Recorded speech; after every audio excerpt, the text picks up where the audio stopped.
and testing spin, and it's pretty fascinating stuff. So we were talking about the cutter and got down a pretty long rabbit hole and decided let's talk about this on the show. And I think one of the things that unites us is we don't really know what's going on with cutters. They're fascinating enigmas. So Barton, how did you get into baseball aerodynamics?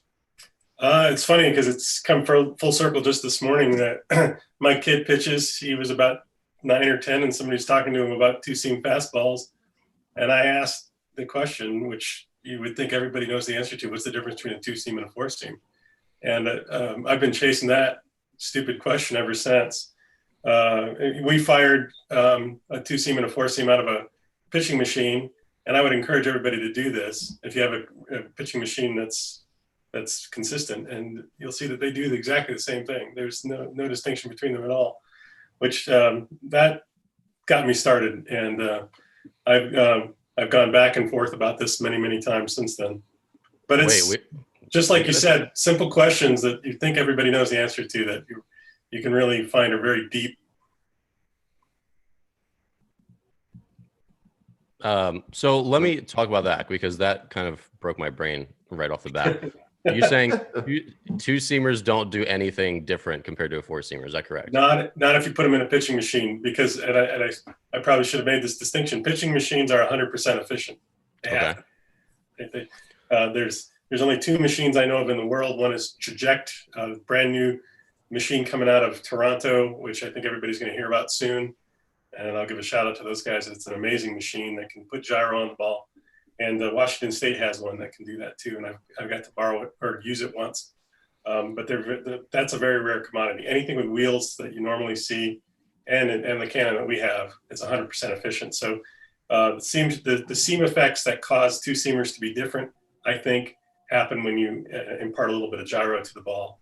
And so when you throw less than a perfect spinning fastball. So if you drilled a hole and spun a four-seamer, and you drilled the same hole through a two-seamer and you threw them both, they're going to do the same thing. Yes. That's really interesting. So basically what we could say then is that two-seamers are essentially capitalizing on human error in like a good way. Is that a reasonable way to put it? No. That is a good way to put it. But if you took that same error and you put it on a four-seam, it wouldn't have the same effect. Yeah, that's interesting. Yeah. Wait, so go ahead. Are we talking about, like, if you hold it as a four-seam grip and then you hold it as a traditional two-seam grip and then throw it in a vacuum, neither one will do anything other than just stay straight? Not in a vacuum. The important point is that, and here's my two-seam ball, that is perfectly efficient. If I throw it so that this rod stays perpendicular to me as it goes in and away from me, right? And a two-seam and a four-seam is the same thing. If it's got some gyro, then all bets are off, and a lot of things can happen. Okay, so the pitches themselves are different pitches, like when pitchers are throwing them. I'm just trying to wrap my head around, because I've seen some balls that are unhittable come out of a pitcher's hand, and I'm trying to.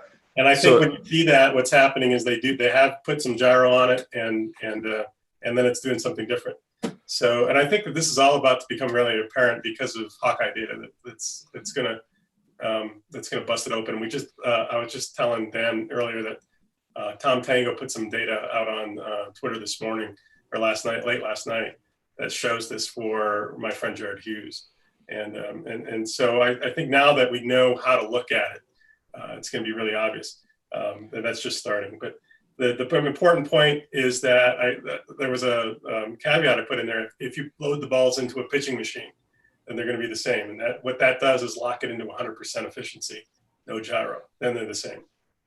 Gotcha. So let me back you up a little bit, because you've already mentioned at least one word that I'm sure some percentage of my audience doesn't really know what that means, which is gyro.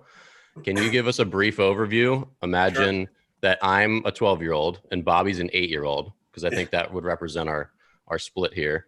It's too early for that, Dan. Can you explain the key components of what makes baseballs move or not move? Sure. And I'm going to use this baseball to do it. So, for now, let's not worry about the orientation. This is two-seam, but let's not worry about that. Okay. So the ball spins. If this ball is coming towards you and I threw it, then that's a fastball. It's spinning backward. And that's going to generate force that way because of what we call Magnus effect. If I find a way to throw the ball like that, which is what a lot of changeups do, it's going to move that way. I hope I have that direction right. Yes, it's going to move that way if it's coming toward you by the Magnus effect. So that's what we call tilt or spin axis. And this is a fastball. That's a changeup.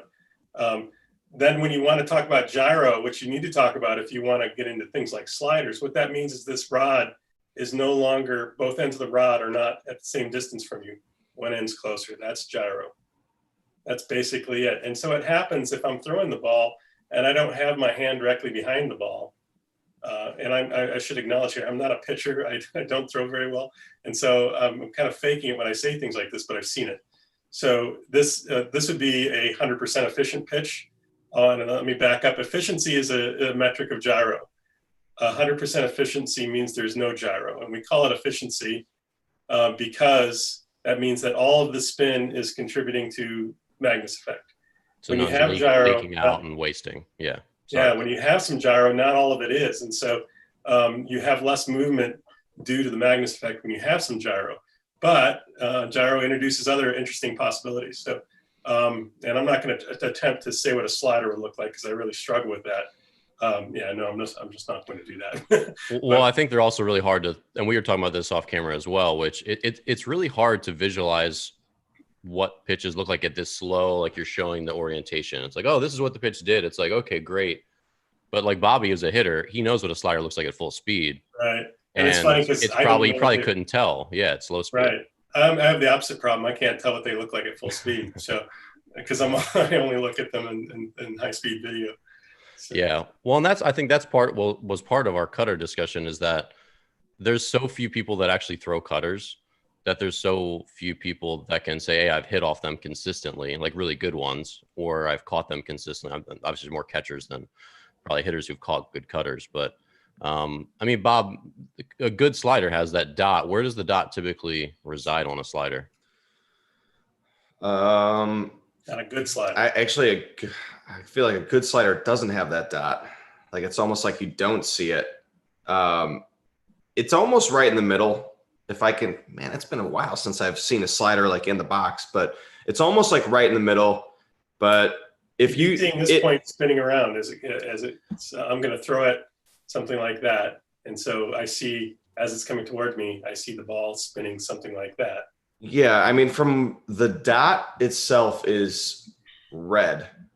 It's the seam. Like you see like basically it's circling around the seam. So if that post, so the ball that you have, Barton, is if you put that pole or that pipe through it and it intersected with the seams, yeah. So you'll see like the seam that's closer. But you would have that coming right out there. But it's not as, I mean, I never say look for the dot on a slider. I'll never tell a player that because I don't also recall seeing it like every time I saw a slider. Like I'd see more of the hand and you kind of see the ball. I mean, really good sliders, they look like fastballs. I mean, they look like they're right. That's why. So that's what's making like this pitch tunnel, like when teams are now developing these like pitch, what do they call those, Dan? Pitch tunneling areas. I don't know. Development. Pitch tunnels is a just good way to describe the way different pitches will like separate from each other. If you throw a fastball, that would go straight through the zone. You throw a slider at that same trajectory, the way it would, track. No, I'm talking like the Cubs. The Cubs have this like area of the stadium where they go and work on their pitches, and it's like just high def cameras all around. I don't know what they call that area, but they call it the pitching lab, don't they? Yeah, maybe they might call it the pitching lab. So the back to the dot. I would say you don't see the dot on very good sliders, but you'd see it right in the middle and it's definitely red, like the seams. So one of the things we want to get into is, Barton, you've done a lot of work with seam shifted wake, and you're going to kind of share that with us today. But I also want to hear, so what is essentially the mix? So you just talked about a slider. Like when I would teach kids, I'd say, hey, the slider is kind of a combination of, you have to kind of get to the front of the ball to impart a little bit of like forward spin kind of. And then you also get through the side of the ball to impart this bullet spin or the gyro spin. So it's like a mixture of the two. Curveballs are not that way. So could you kind of break down what you would say like the cocktail is for, whatever smattering of pitches you'd like? Sure. From what I know, and I'm just, a year ago I knew nothing, so I know about a year's worth of intense study on this, and I'm trying to teach my son how to throw these, and that's what I know. So as I said, there's a few that are really easy. That's a fastball, and that's a curveball. So and that's if you throw the ball from a very high arm slot. If you're more 3/4 like a lot of people are, then that fastball spins like this. I'm sorry, like this, and the curveball spins like that. So generally, your curveball, if it's working well, has the opposite movement of your fastball. So something I said on Twitter a while ago, and it seemed to really cause a little bit of a stir, not a good stir, was that a fastball and a curveball are the opposite of each other. And that's how I see them, because they have opposite break and they spin opposite ways. They're thrown totally differently. Like you were saying, curveball I throw by, well, I guess I don't break my wrist, right? That's something that coaches teach the kids. But I throw it like that, and they spin a lot. One of the things that's interesting to me about curveballs is watching them. They spin more than a fastball does, which is, to me, kind of surprising biomechanically, that you can spin the ball faster with your fingers on the front of it than you can from behind. And as a side effect of that, they move slowly because you're not pushing them with your strong fingers. So they tend to be really slow. And I think that's part of their appeal, is that they're very different speed than the fastball. So then changeups, I understand about as well as I do cutters.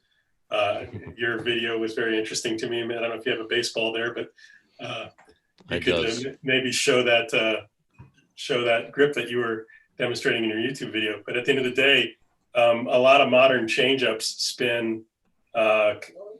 Michael Augustine calls it a disco ball for reasons that I'm hoping are becoming obvious as I do that. But usually they're a little tilted, and what that does is that makes all the Magnus effect sideways, and so they move arm side generally, but they don't have much lift, so they drop. And I'm going to talk about seam shifted wakes in just a minute, and I think a lot of pitchers, Straussberg, Scherzer, and a lot of others, are using seam effects to make that drop even more. So that's changeup. Slider, we were just talking about.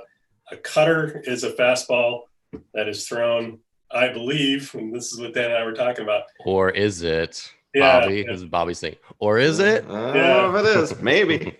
So basically with your hand no longer behind the ball, so that there is some gyro component to your fastball. And that's consistent to me with the small difference in speed that they get. The small difference in speed comes from the fact that your fingers aren't pushing as efficiently as they are if you're like that. So they're usually a couple miles an hour slower. Similarly, on the two-seamer, going back to my theory that two-seamers are basically less efficient four-seamers, I think that's why they're usually a little slower. Quite often, if you look at someone's sinker or two-seamer, it's just a couple miles an hour slower than their four-seamer. I used to think that was because of drag, but now I think it's because of the way it's thrown. You're getting a little less push with your fingers. And I think that's about as much as I know. There's probably, I am a fan of Darvish, so I should probably be able to mention 9 others, but I don't know them well enough. So Dan, I'm just curious as someone who doesn't pitch, like you hear pitchers talk, and I don't have a baseball, but they're holding a baseball. They're talking about putting pressure on one finger, putting pressure on another finger. If you got pressure on the seam, like this is what I do, and this is what makes the ball do this. Like, how much of that do you teach or have you taught as far as pressure on fingers, and then did you use as a pitcher? Because it's all I hear when you're sitting next to pitchers. Well, I don't know that you can actually put pressure on the ball. Like I'm squeezing it hard with my index finger, but not with my middle finger, because pitching is such a fast, fluid, relaxed motion. Like your arms are very whippy, obviously. I don't know that people are actually pushing on the ball at the moment of release like they say they could. That doesn't seem like that's reasonably possible. All those things, people thought that they were really whipping through the ball, like their hand was laying back, and that's why they were getting whipped. We've debunked that through high-speed video too. The wrist is pretty much constant as you accelerate the ball. So, if your wrist is pretty much constant, I don't think that there's really going to be a difference in finger pressure either. How could there be? I mean, your arm's going super duper, 6,000, 7,000 degrees per second. So I think when guys say I put pressure on it, I think that means that's how they start it in their glove. So they might be I'm pushing a little bit hard here. Like a But then one as it becomes seamer. as it becomes go time, I think they're just overloading the ball is I think what they actually mean. I don't have any real proof of that, but I don't see how that's reasonable. Now, I mean, like with my curveball grip, like I can, stick it in there where there's some pressure naturally, like because my fingers are forked. So there's kind of like an elastic holding it there. Like, my fingers are tense because it's jammed there, but I wouldn't call that pressure in the sense that you kind of think of putting pressure on something. I would just say that like pressure is formed because of the grip, but I'd say it's really just the grip. I wouldn't say it's something different and separate. But yeah, I don't know if, I mean, you hear like random guys will throw like one seamers and it's kind of like how like literally holding the ball on one seam. I mean, maybe it's just because but that's just like it's holding a sinker like this where it's just coming off that one seam. But I don't know that you're really, again, I think that's something like there's a lot of athletes that say they do stuff. I'm sure, Barton, you've heard tons of stories about that. Like guys think they're doing one thing and then you get them on camera, you slow it down and they're not actually doing that. I think that's what finger pressure is personally. Between what you feel in your head and what actually happens. And I think recognizing that is a big part of being successful at this stuff. Well, because if someone's saying, "Hey, I put more pressure on the inside of the ball," it's like, well, how do you know that you do that when you release it when it actually matters? Like you could be putting pressure in your glove, you could be putting pressure all the way through here, but if you're not putting pressure when it comes off your fingertips, does it matter? I don't think that like how could it? So I think that ends up just kind of being like the way you set the ball in your hand. I had a major league front office guy who I won't name. He told me that never listen to pitchers about what they're doing. Well, I had a teammate and I was like, dude, you're very dumb. What he was saying was he threw a spike curve, a knuckle curve, and he was telling me that he used his knuckle to push the ball forward. I'm like, first of all, let's look at the orientation of your fingers first here, friend. Like you're going to push it this way. That's not the way the ball spins. The ball spins this way. You're shoving it towards. Yeah, I'm like, that literally makes no sense. So we got on iPhone, but this was 2014, like an iPhone 5, and it wasn't quite conclusive. It was to me, but to him, he's like, oh no, it's like, it like literally makes no sense what you're saying. I'm very curious to who that was. Oh, you wouldn't have known him. There's a cue, you give somebody a cue and it makes them do what they want to do, and that's good enough, right? So that is true. So back to change ups, and then I want to get to seam shifted wake. But so one of my things, and this was just happenstance, when I started teaching change ups back in 2010. So I taught myself one in college in 2005. I just like tinkered, asked around a little bit, and then I came to this grip where I have 2 fingers on the top, thumb on the bottom, fingers doing nothing on the sides, and it helps me get on the inside of it. And I threw that all through college. It became a pretty good pitch. I threw it in pro ball. It became a very good pitch and had a lot of heavy movement. And when I started teaching full time in the off season, doing lessons, I realized, and I don't know if every lesson instructor does it this way, but you're like, I want to be able to give a consistent experience and teach the same things from one kid to the next and be reproducible. Just like, you go to Chick-fil-A, you get the same food every time. So I'm like, you can't, like, there's a million, you talk to kids, especially 5 years ago, it's like, oh, I throw this grip or this grip or this grip or this grip. I'm like, what does a changeup do? They're like, well, it goes straight or it goes slow. Does it move? Sometimes, like, it's just a crapshoot. Whereas if you talk about a slider or curveball, there's a defined spin to a curveball, right? Like a curveball that's good, it has top spin. Like there's no question about it. You can throw it, like hold it different ways, but a curveball is a pitch that has top spin. A slider is a pitch that has a mix of gyro and top spin. And with a changeup, it was just like the Wild West. It's like I could just pick any 8 different grips, and I don't really know why it goes slow. I just hope that it does. So I'm like, that's stupid. I'm like, I'm going to try to find a defined spin for my changeup so that when I teach this, it like I can just reproduce it. And so I did, and basically I started trying to explain how my changeup moved the way it moved. And I said, well, I think you get about 5% of the speed reduction from your grip because these fingers are just weaker. You hold it deep in your hand. And then you get 5% by losing speed into spinning it on the inside. Like you pronate over the top of it a little bit early. And so you get that 5% and 5%. And that's where you get your consistent, change up speed reduction and your sink and your run. And that proved to be true over time. And kids will throw it. I mean, I have 10, 11, 12-year-olds that'll throw this change. I don't usually teach below 12, but they can consistently get on the inside of the ball and create that like angled, tilted spin axis. And I think this is essentially the same thing, that disco ball. Mm-hmm.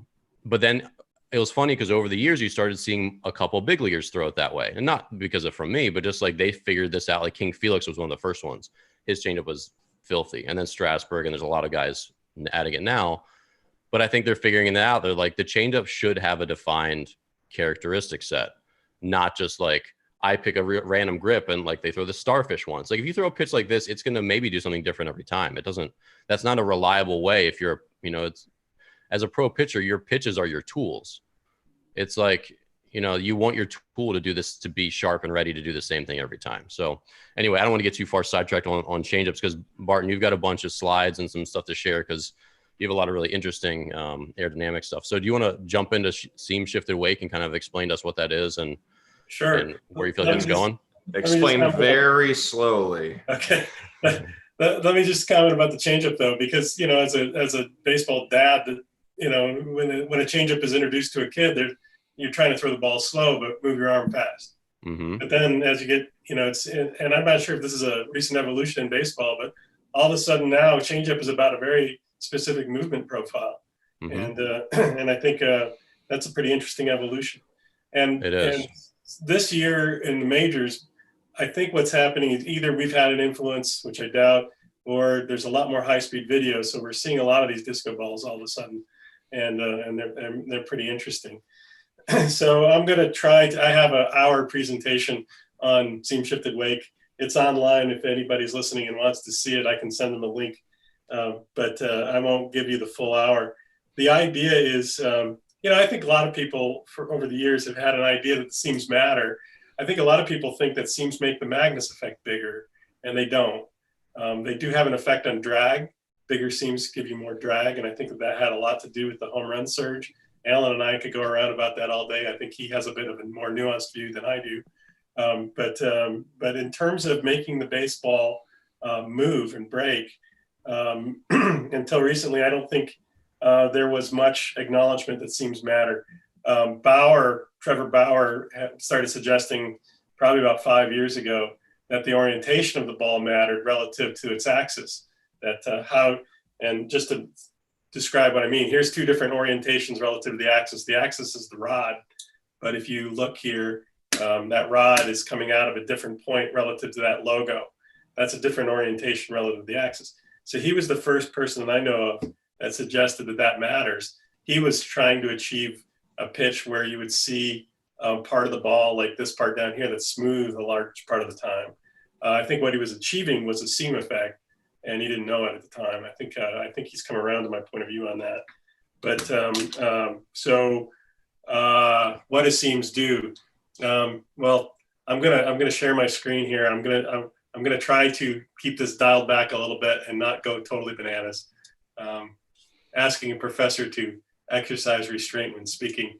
Well, I'll jump in and I'll try. If there's something that I don't understand, then that's a good gateway for that other people probably don't as well. Because I'm still on the layman side with a lot of your super technical stuff. So this will be good. So if you hear me jump in, I'll just ask you to clarify some stuff. Sure, I appreciate it.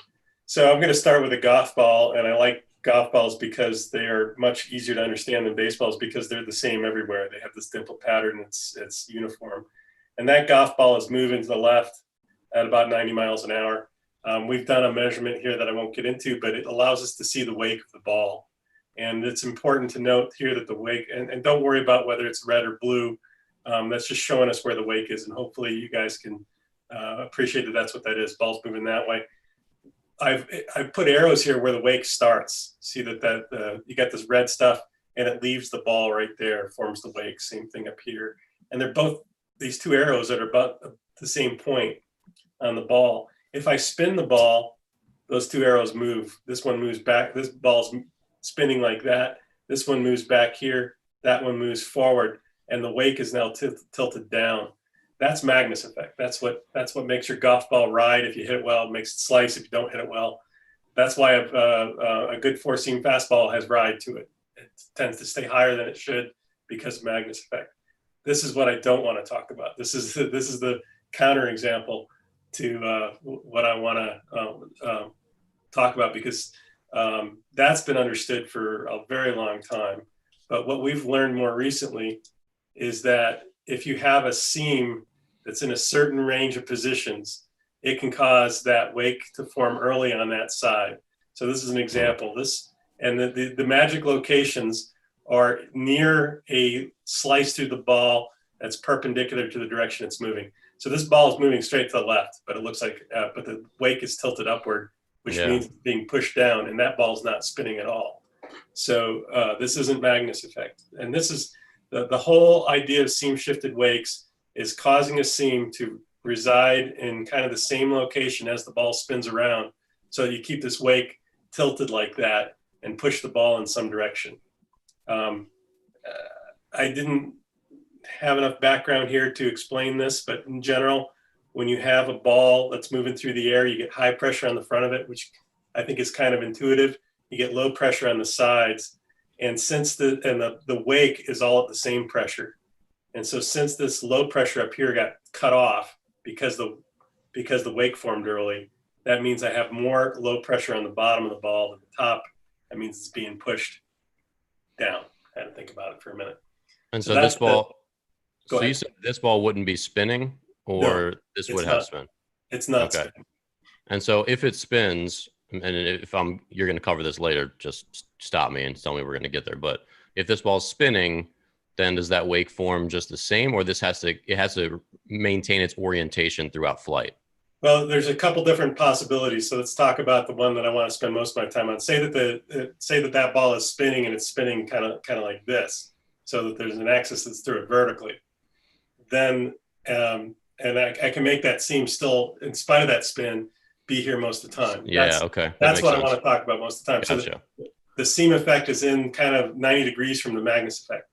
So that's why the disco ball changeup applies there, where it's going to be. Gotcha. Imagine this is a changeup, and the axis is straight up and down. It's spinning like this. And actually, I have a disco ball changeup ball here. Here it is. So if I spin that, I'm going to try to get that in front of the camera. You can see that seam up there on the top is just usually hanging out in that same spot. Yeah. Okay. That makes sense. And if I throw that, say it's moving that way, sorry. And I tilt it with some gyro so that seam now is near the top of the ball as it's moving this way. That's what the disco ball changeup is. And this seam causes that wake to form early on the top of the ball and push the ball downward. Gotcha. So, and I think that the disco ball changeup is the easiest seam shifted wake pitch to understand. Note that if this was a changeup like we're talking about, the Magnus force would be pushing it straight into the page, but the seam effect is going to push it down. Okay, so let me ask you then, if I'm a Chris Sale, of course Chris Sale's not exactly sidearm, but say I'm a sidearm pitcher and I'm throwing a two-seamer, are we going to get the same exact effect? Yeah, well, you're a good straight man, because that's Jared Hughes, and I want to talk about him a little bit because I think his arm slot's quite a bit like Chris Sale's, if I'm not mistaken. Mm-hmm. Let me just pop in here. I met Jared about his photos are. Yeah, he takes a picture like this so somebody had a post on Twitter, another awesome picture of Jared Hughes, and that was before I met him, and I didn't know about these awesome spring training pictures, but he is a sidearm guy. That's his sinker. So this is not a changeup, it's a sinker, but he throws it at such a low arm slot. It has about the same axis as a changeup. Yeah. And he is able to cause that ball to have a seam effect that pushes it downward. You can see that seam spinning around the top of the ball. It's spinning something like this, and it sinks like crazy. And what's interesting about these pitches, I think you made the comment to me that sometimes somebody says, hey, nice curveball when you threw a changeup. The reason they're saying that, in my opinion, is because that ball is being forced downward. It's not falling. Traditionally, we think of a changeup as falling, but this pitch and a good disco ball changeup aren't falling; they're being pushed down by the seam, and a curveball is pushed down by Magnus effect. So I think we have that. We can see that with our eyes. That ball's not falling; it's being pushed.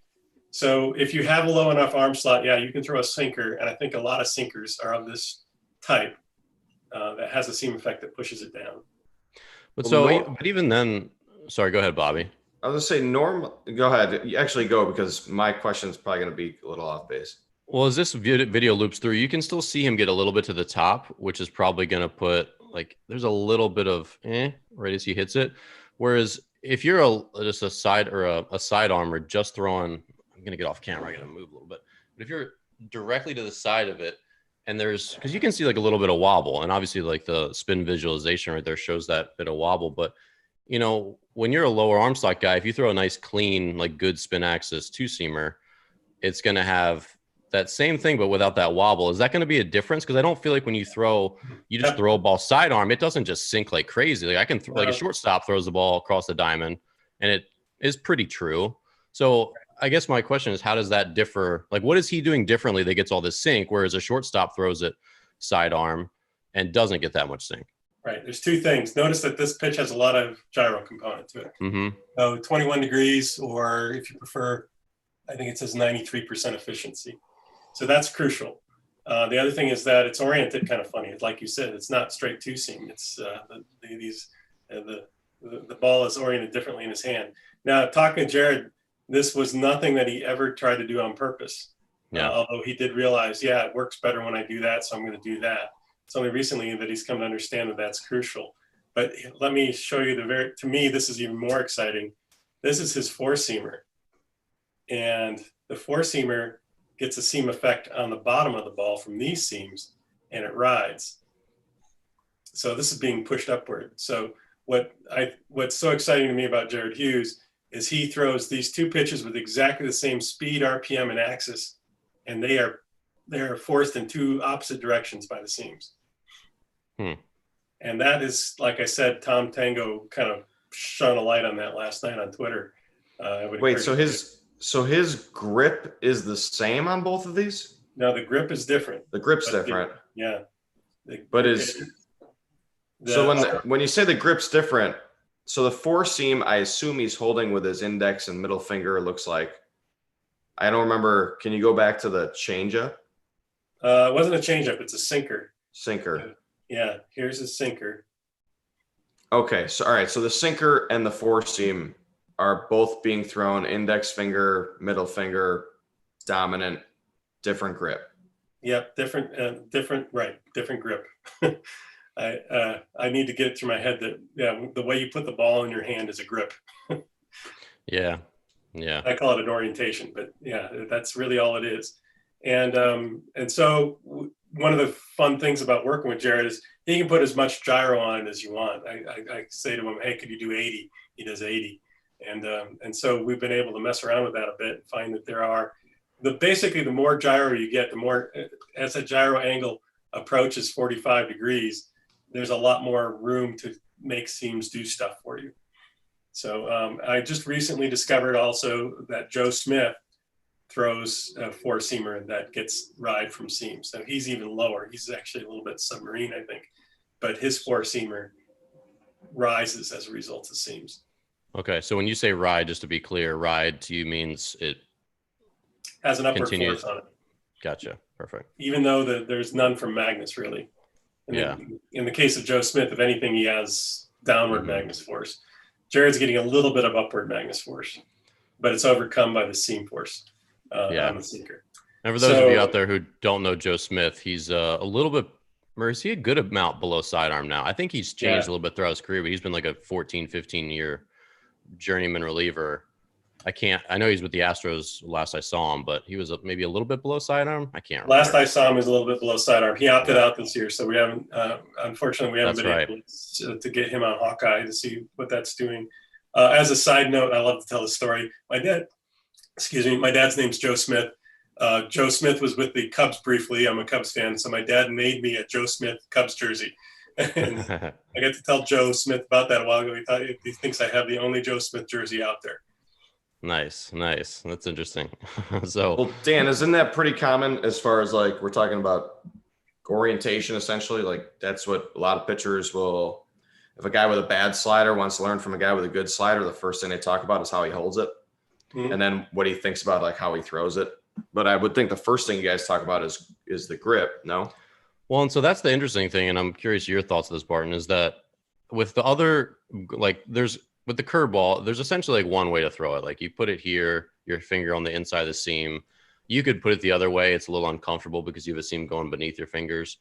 Guys don't throw two seam curveballs very often because they look different. They show like a red railroad tracks. Like when I catch a kid's two seam curveball, I'm like, it just doesn't look like a fastball at all. It looks very strange.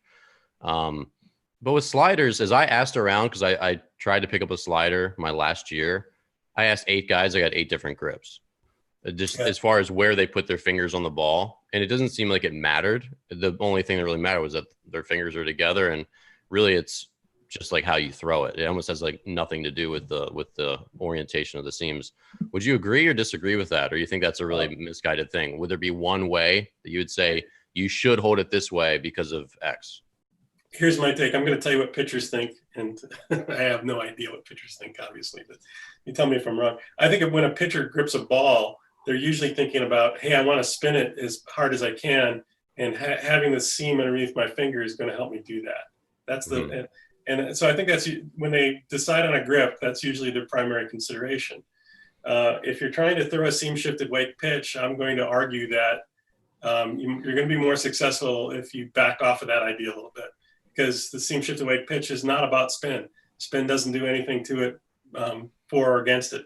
So then we may want the ball to have a certain orientation as it flies. So I'm going to say, hey, can you hold it like that, please?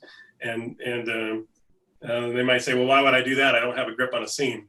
But I think that's what the revolution is going to require, is that people let go of that idea that I need a seam to hold on to in order to spin the ball. Gotcha. Okay, that makes sense. So seam shifted wakes are not going to apply to what pitches? Like they're not going to apply to fastballs or like no, they do apply. They apply to fastballs. You saw 2 from Jared just a minute ago. I have yet to see a curveball. I think it could be done, but I think a curveball is a pitch that you really probably want to focus on the spin. I've seen sinkers, 4-seamers, changeups, 4-seamers with a lot of gyro, changeups, a couple different kinds of changeups, and then the new frontier that we haven't really gotten into yet is sliders. I think there are some possibilities there. One of the issues with sliders, and I think you've kind of alluded to this, is that they're difficult to throw the same way every single time. They probably don't come out of your hand super consistently. So I think that might be one of the reasons that sliders are a little tougher. I'm going to go back to sharing my screen because I just want to I want to run through a few videos that I've collected up of some different changeups that I know about. Let me see here. There we go. This is Kyle Hendricks just recently. Interestingly, he throws his changeup 2 different ways. This one seems to be seam shifted, and you could see that seam very prominently. The one that we focus on the most is Scherzer, and that's his disco ball changeup that drops here. I think that's Michael Augustine's video. Yeah. He's the one that coined that term. This is Waka from a recent game. So again, you see that seam very prominently. You can see that they're gripping it different ways, but getting the same, at the end of the day, it's flying through the air the same way. Dan Straley, this was Korean baseball, and I'll hopefully replay. There we go. This one's really, I think, a beautiful one. That one looks like it's basically ring finger pinky. Yeah, and I think it's about the best I've seen. So he had the interesting position of being the only, or probably the most prominent American baseball player pitching early in the season, back in April. But this one I really wanted to talk about because we invented a pitch we call the looper, where you have a seam that's looping around the pole. And it's something that we came up with just because we could do it in our pitching machine with no gyro. And this is a Korean pitcher throwing that looper. He didn't learn it from me. He came up with that completely on his own. But that's a lot of fun that we, almost anything you could, there's nothing new under the sun, almost everything's been tried. And sooner or later, some pitcher somewhere in the world is going to wander into something that works real well for reasons they may not understand. Yeah, that looper pitch looked like it was mainly middle finger just swiping over the top of the baseball as he's I mean, Dan, you obviously were a pitcher. Like the further you get away from the index finger, I feel like the less control and feel you probably have on the ball. I mean, at least from that's all nonsense. From an infielder, like when I grab the ball like on the run, and I grab the ball. If I grab it, misgrab it, like I want the ball obviously in my index and middle finger just so I can get full control, at least in what I consider full control. Yeah, but you have to think of, even if you're holding like this, the index finger is just for stability in a sense. I mean, ultimately it's going to leave off the middle finger. Like every pitch pretty much leaves off the middle finger. So the middle finger, it's almost long. I mean, it's significantly longer for most people too. So right. When you're seeing that with the changeup, it's the fact that this finger on the changeup is on the descending part of the ball. So by the time they get there, it looks like there's only one finger, but they've been stabilized the whole way until the end. So when you're pitching, like, are you basing everything off of your middle finger essentially? I mean, that's where you feel everything come off. Like when I think most pitchers just get a blister in the middle, like my middle finger would be blistered and calloused like crazy, and you'd feel it. And that's why if you ever go back to throwing a college ball, like this is a college ball, this is a youth ball. But when the college balls had those big seams, like I would go home and like inter squad with my alma mater, they would just chew up. I'd have a blister on my middle finger after like throwing one bullpen with those things because there's just so much extra grit on. Even as a position guy, I mean, I hated throwing those balls. Yeah, and they feel square. Barton, we got a question on YouTube. Someone who obviously follows your research. He said, "What was the estimated success rate when pitchers try throwing loopers? Do you think they're easier? Do you think changeups are the next wave because they're easier to achieve high efficiency?" Well, first of all, I think if you look at my Twitter feed, I have a pinned tweet about with the more cowbell guy saying more gyro, because I think seam shifted wake is really going to be about having inefficient pitches, and one of the unfortunate language problems is trying to explain to somebody that an inefficient pitch can be better, and so when you talk about seam shifted wakes, I think usually more gyro helps. So the looper was something that we came up with because we needed to be able to test an efficient pitch because we were throwing them with machine and it could only throw 100% efficiency. So a looper is a rare orientation that works with no gyro.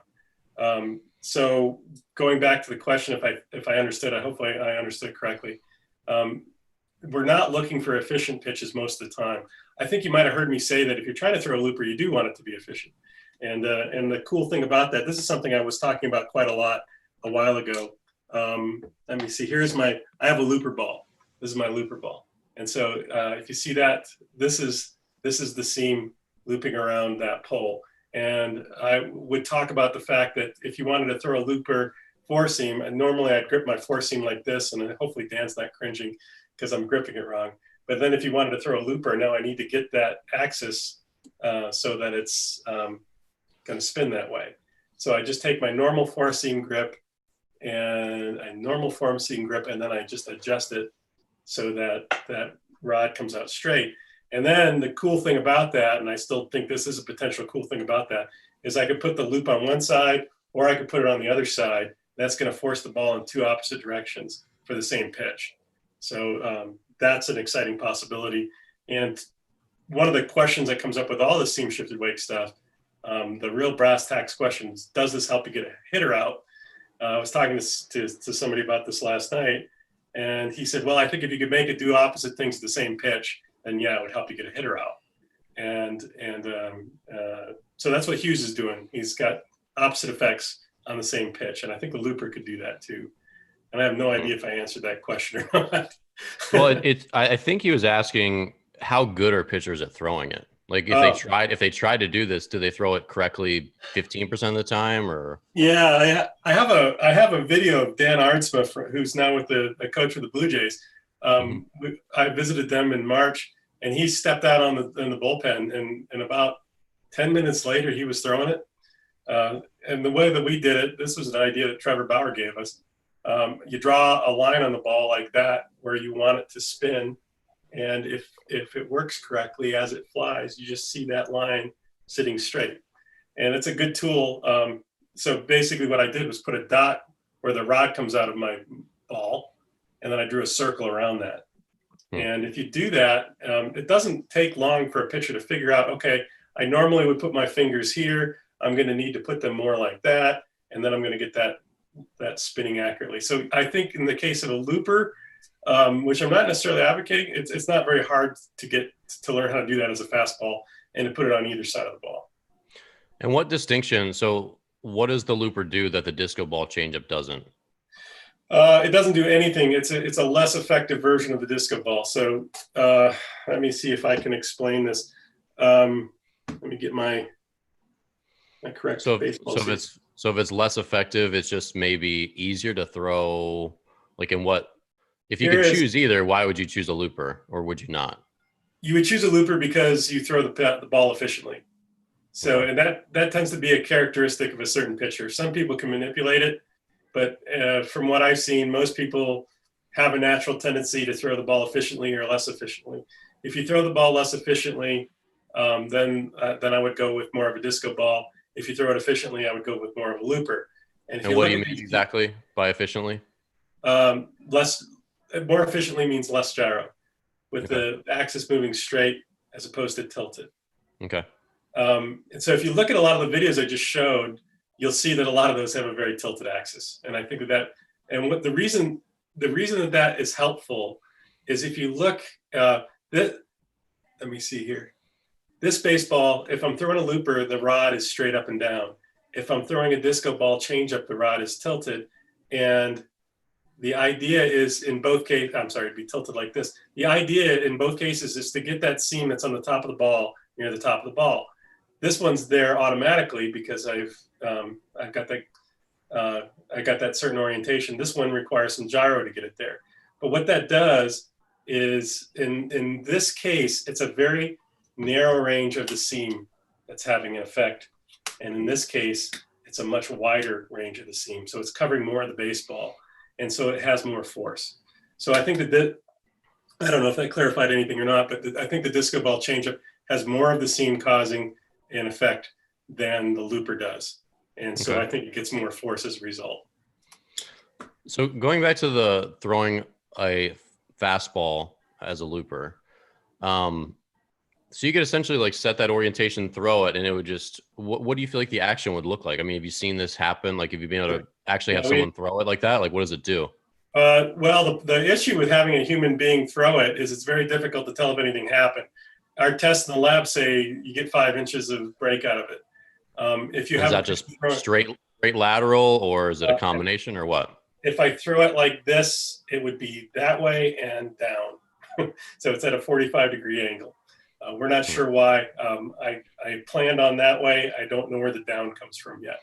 And then 5 inches, I'm sorry, I didn't mean to cut you off, but that 5 inches, is that happening over like how far of a distance? Immediately, like is it over 60 feet. Okay. Yeah. So, and my point was that if you have if you're generating 5 inches of extra break and you're trying to see that with your eye, I don't think you can really see it. We can see it in the lab because my machine throws the ball the same way every single time. So I can put the ball in 2 different orientations and I could see the 5 inches difference. So one of the big challenges, especially from a pitching coach point of view, is detecting this. And I think we've developed some ways to do that. But back when I was visiting teams back in March, we didn't have them. So it was hard to tell when it was working. Yeah, go back to the 2 pitches I showed you that Jared threw. How do you know that he didn't just throw that 4-seam higher? I actually have ways of tracking his baseball, and I can see that he threw those 2 pitches at the same trajectory initially. And so I know that break is coming from seams. But that's a hard thing. That's a hard thing to detect. Rapsodo can't tell you that. TrackMan can't tell you that. So that's one of the big challenges. And I want to cut to that video because you showed the one disco ball changeup and the other one that was like, or maybe that was the Laminar Express video that you have. But so I want to talk about the difference between that. But before I do, have you ever set up behind home plate for where your cannon is shooting and watched it with your eyes, as from a catcher's point of view? I don't know that I have. I feel like you need to do that. I mean, because honestly, and I'm not alone in that lots of pitching coaches play catch with their pitching lessons, their clients, all that stuff. I know that view is different. And well, yeah. And I think, like, for example, so as I'm trying to picture like this looper fastball, like it goes 5 and 5, whatever, 5 inches to the right and 5 inches down. Then the question is it a good, like, terrifying Mariano Rivera kind of cut? like that's late and scary, or is it just like it meandered across the zone over the whole course of the way, right? Whereas your data might be able to say that it broke, but maybe it's like, that's kind of a sloppy, slow moving pitch that's not really going to get anyone out. And you reminded me about something I forgot to say that's really important about the disco ball changeup. So it's flying that way, right? And the key is that this seam is near the location of a slice through the middle of the ball that's perpendicular to the direction it's moving. So if the ball is moving straight this way, that line is straight up and down. And so say that I threw it like this. What I'm trying to show you is that that seam is not in that location. But now as the ball starts to fall, this line is going to tilt this way because the direction of the ball is changing. And so suddenly that seam could be doing something where it wasn't initially. And I think that that's what makes the disco ball changeup such an awesome pitch, is it because it has late break, or it has that potential. So all this data that we have on it seems to say it's being forced downward. I think it's being forced downward suddenly at the end. And that's why changeups, I think, for seam shifted weight pitches are so exciting, because the gravity can cause the effect to kick in. Well, now so most of these disco ball changeups are a lot faster than traditional changeups. I mean, would you agree? I mean, they're like, and this is the same with mine. It was the same with the ones that I taught to kids, where they're like, hey, I'm throwing 60. This changeup is 55. They're like, Dan, that's not slow enough. I'm like, it's slow enough when you consider the whole pitch. It's not just that it's slow. It's the fact that it also bears down and into a righty. It's also that it sinks a lot too, right? And that's why. So my friend who's a scout was talking about this, and he pitched in the major leagues, and he was saying, yeah, like my whole life I was taught that a changeup just needs to go slower. But now with TrackMan, it's grading out all the different qualities of the pitch. And they're basically just telling us that no, speed is just one thing, that even if it's a little bit harder, like it's closer to your fastball speed, the fact that it has all this extra movement makes that pitch as a whole a better quality pitch to get hitters out with, is basically what's happened. So Greinke has one that's faster than his fastball, right? So that kind of blew up the whole idea that it's slower, right? But I guess my point was that, so when I talked to Alan before, he was talking about how cutters, the idea of late break is essentially less break. So a cutter is following the fastball path longer before it deviates from it. Whereas a big, slow, loopy curveball, it has to deviate in trajectory a lot earlier, right? Yeah. And so I'm wondering out loud, and you can, interesting your opinion of it, but is it partly the fact that these disco ball changeups are significantly faster compared, they're almost like the same speed differentials as a slider. So is the fact that it seems like sharper, later breaking, is it really just a product of maybe the velocity and the speed differential? Or is there more to it than that, just that? Yeah, I don't know if I can answer that. The only one that I'm really tuned into is Straussberg. He throws at about 88 miles an hour. He throws his fastball pretty hard. I'm not sure. It's probably like 95, right? Yeah, I think he's consistently 93 to 96 these days. But I definitely agree that most of the disco balls we look at are pretty hard. An exception would be Hendricks, who's probably throwing that 75 miles an hour. So I don't think they need to be hard for it to work. But getting back to the late break idea, the late break that you get from a cutter, which Alan calls less break, is coming from the gyro component, and the gyro component becoming non-gyro. So one of the funny things about gyro is that if you start with some gyro spin, if I start with a baseball that's spinning like a bullet, as it falls, that becomes non-gyro spin. So that's maybe a little bit mind-boggling, but that's where that notion of late break comes from, is that as the ball falls, now some of that component kicks in where it wasn't doing anything before. That's an example of magnets causing late break. The disco ball changeup stuff I'm talking about is seam shifted weight causing late break. I think both are possible. And I think it's a fact that if you can get the ball to move a half an inch in the last 5 feet, that's quite a bit more important than getting it to move 15 inches over 60 feet. Can we, since we've referenced Magnus a bunch, and I would explain, when I was teaching a curveball to a kid, I'd explain the Magnus effect, and I'd use the example of an airplane. Could you, again, 12 years old, 8 years old, can you give us your engineer's explanation of Magnus and how it affects fastballs and curveballs? Yeah, I have a really great video for this, and I'm trying to think of where I can grab onto it quickly. I have it in. I don't want to go plowing through all my Let me Well, I'll ramble while you're looking for it. Okay. But have you ever seen the video of somebody dropping a basketball off of some huge dam? I haven't, but that sounds cool. Yeah, no, it is really cool. And I'll find it for you. But yeah, I mean, I basically explained to kids that it's kind of the opposite of the way airplanes take off. Like their teardrop shaped wing, as they accelerate, creates high pressure underneath that pushes the plane up. And it's kind of, that's how a four seamer is a little bit. And then with curveballs, it's the opposite of that you create this high pressure zone that shoves the ball down as it flies. And that's why they want to get their forward direction of spin. They want to get their top spin. But sorry, let me little smooth jazz. Yeah, sorry, this had some background music to it. I got that turned off now. Let me show you this demo, because I think that this is a really good way to show it. And these guys, I'm showing now, right? There it is. Yep. Okay. So they take this basketball and they just spin it and drop it off at dams. So and you see that's crazy. Yeah. So it's gaining speed, and that's why it starts to get more and more Magnus effect as it goes. But the other thing that's interesting is that this note here is really helpful for understanding it. Think about the direction that the front of the ball is moving. And the front of the ball, what the front of the ball is, depends on which direction the ball is heading, right? So if you think about a fastball, I'm going to go back to the fastball. Front of the ball is moving that way. Curveball, the front of the ball is moving that way. Oh, that's a great way to break it down. That's super simple. That's awesome. Yeah, that's not how it works, but that's what it does. And I think if I'm trying to teach a pitcher, I would tell them what it does rather than how it works.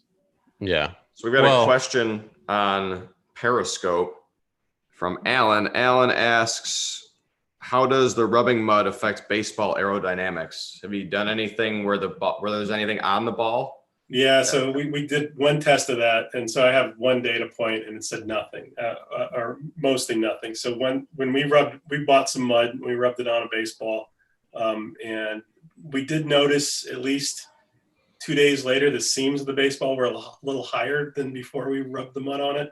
But when we tested that baseball, we did not find anything different about the way it behaved. Obviously, that has, I think, a big impact on the pitcher's release. It makes the leather feel different. So I think it has a biomechanics effect, but I think in terms of aerodynamics, it's not much. Now, all that said, Rob Arthur had some really interesting comments on Baseball Prospectus recently, where he thinks that pine tar that's left on baseball does have an effect on their aerodynamics. And that's something I'm really curious about.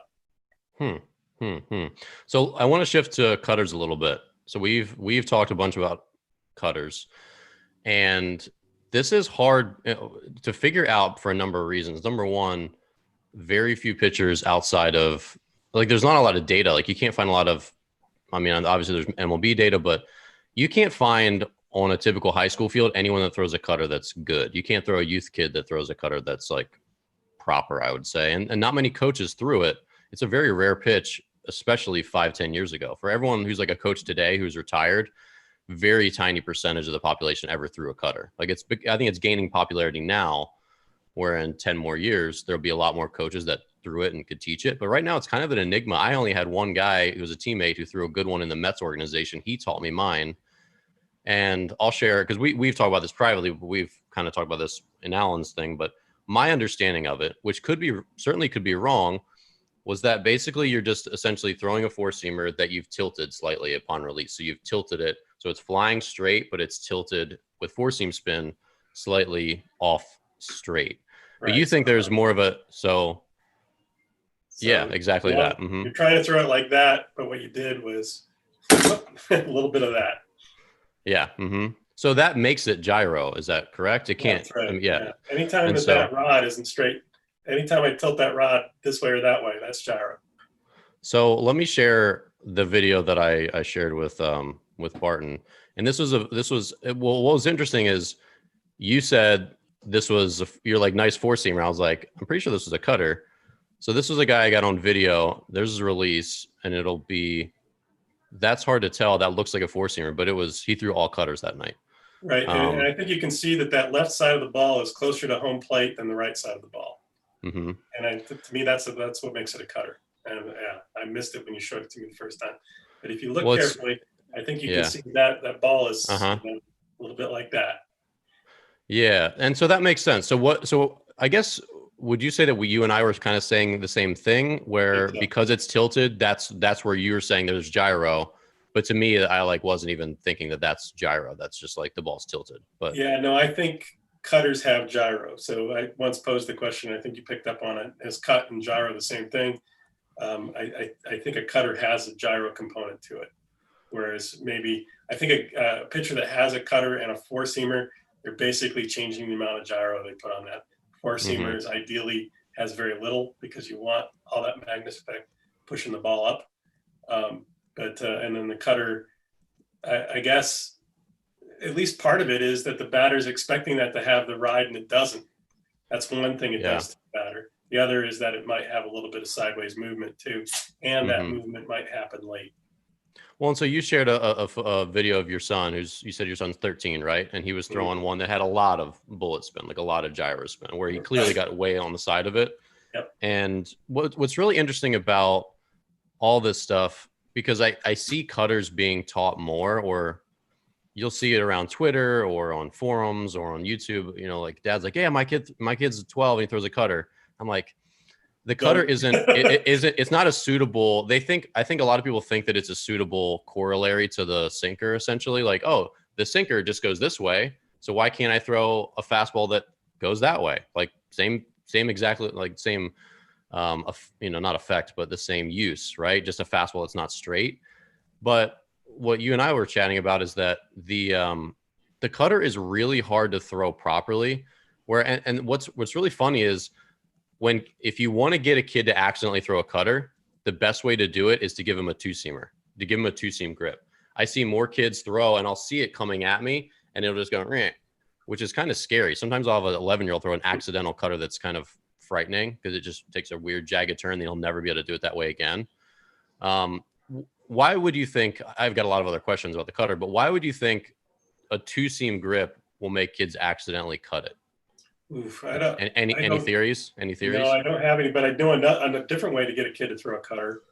This is what happened to my son, and Jared Hughes is the one that straightened us out on it. It's when the pitching distance got bigger, and he feels like he has to kind of loft the ball a little bit. All of a sudden, hands coming off the side. Yeah. So he told him, hey, don't loft the ball, drive over the front leg, and it disappeared like that. I was amazed. And we were talking about technology before. I had a Diamond Kinetics ball.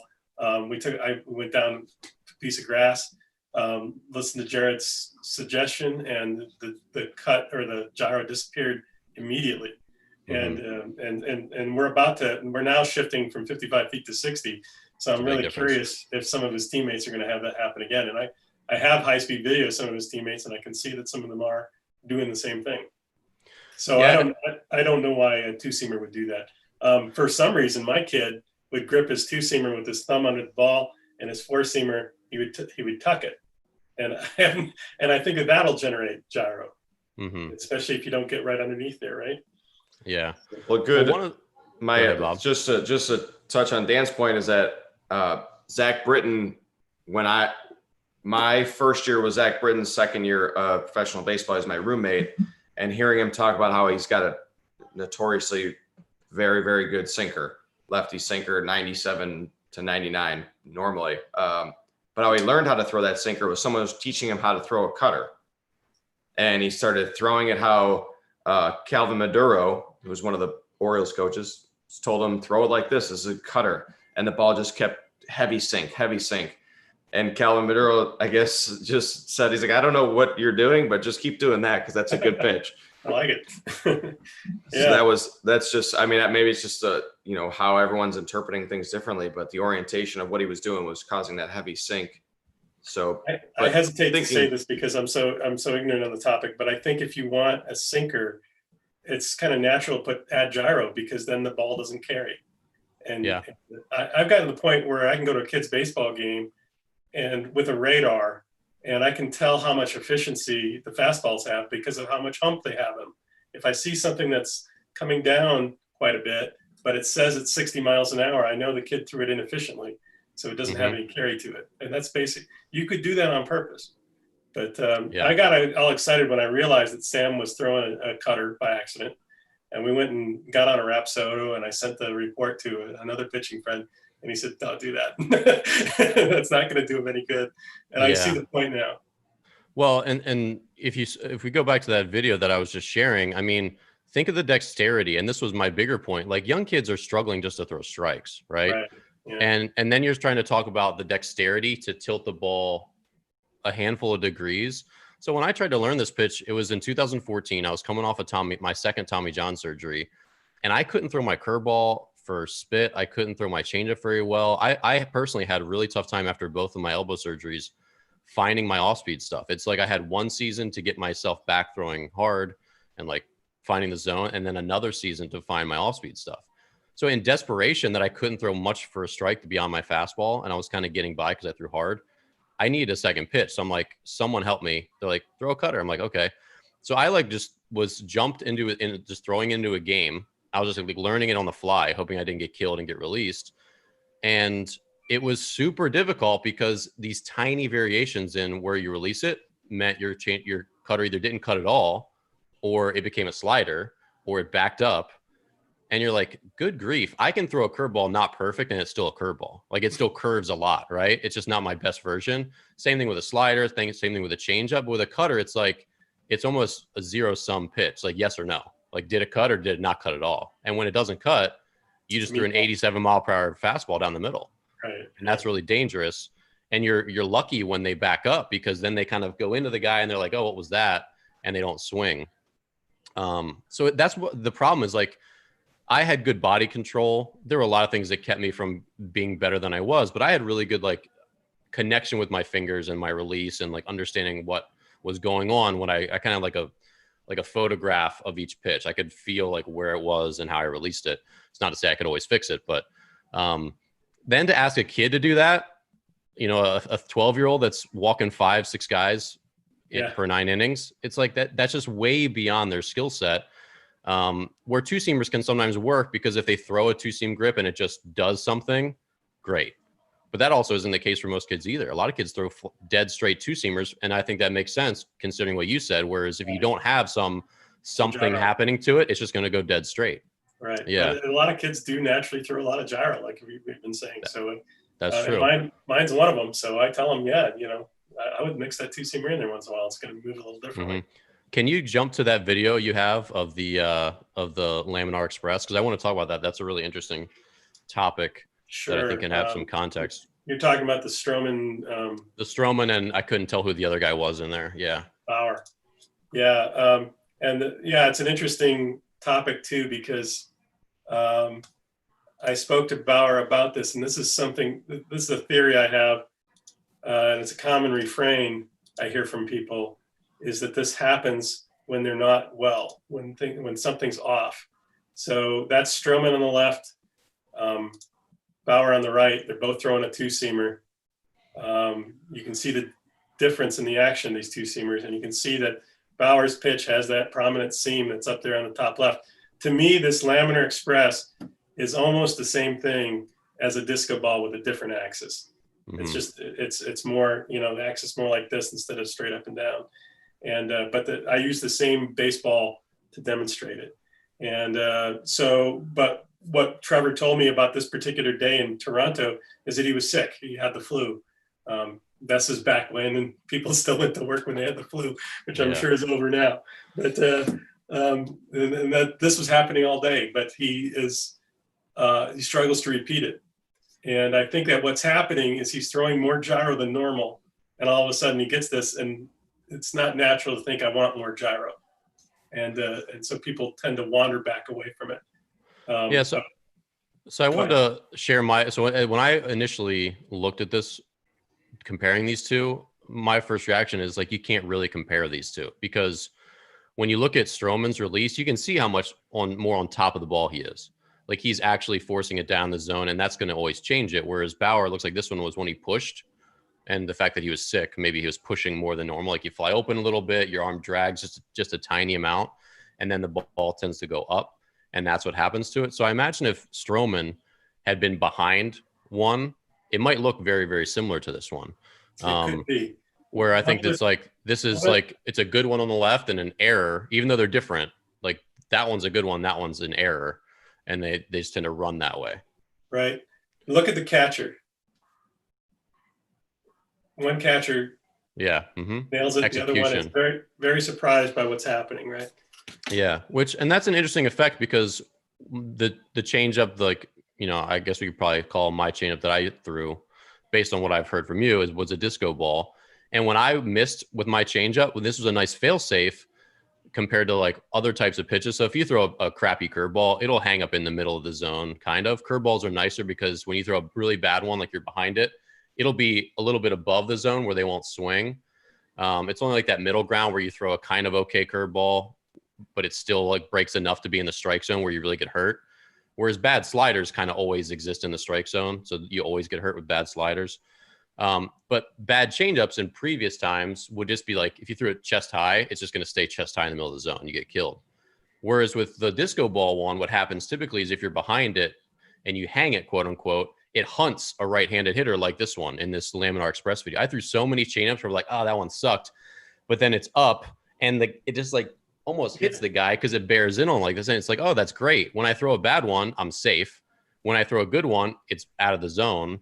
And it's actually hard to find the middle ground where you throw it at like the catcher's shoulder and it comes in for a called strike. That was the hardest one for me to try to control, which I wonder, you don't have to use it as much that way. But anyway, I thought this comparison was really interesting because when you start to impart that gyro spin and that side spin to it, it gives you this fail safe where the ball it hunts a hitter or goes out of the zone. Like he would never want to swing at that. Yeah. Right.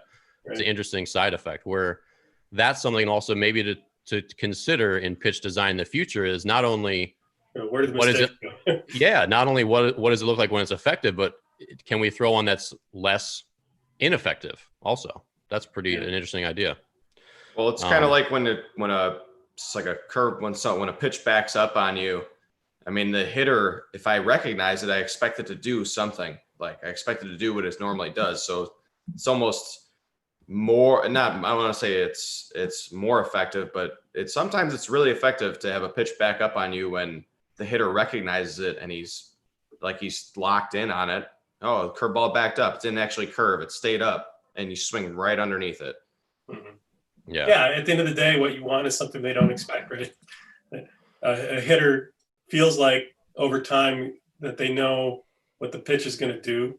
And if it's consistent, then they're going to be right about that. And if something inconsistent happens, then they're going to swing under or whatever. Yeah. So basically, I think what we have here is another tool to make the ball do something different.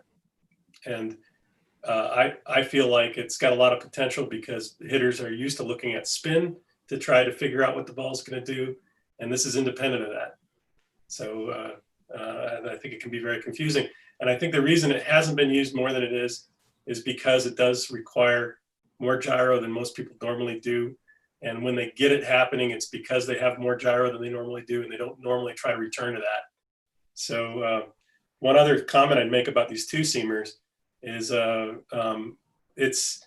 it's a pretty easy thing to do with Hawkeye data, and I've seen it done, where you make a plot of the movement of the ball versus what movement would you expect based on its axis in a Magnus model. You put those two things on a plot, and a horizontal or a diagonal line means nothing happened. It's a normal pitch.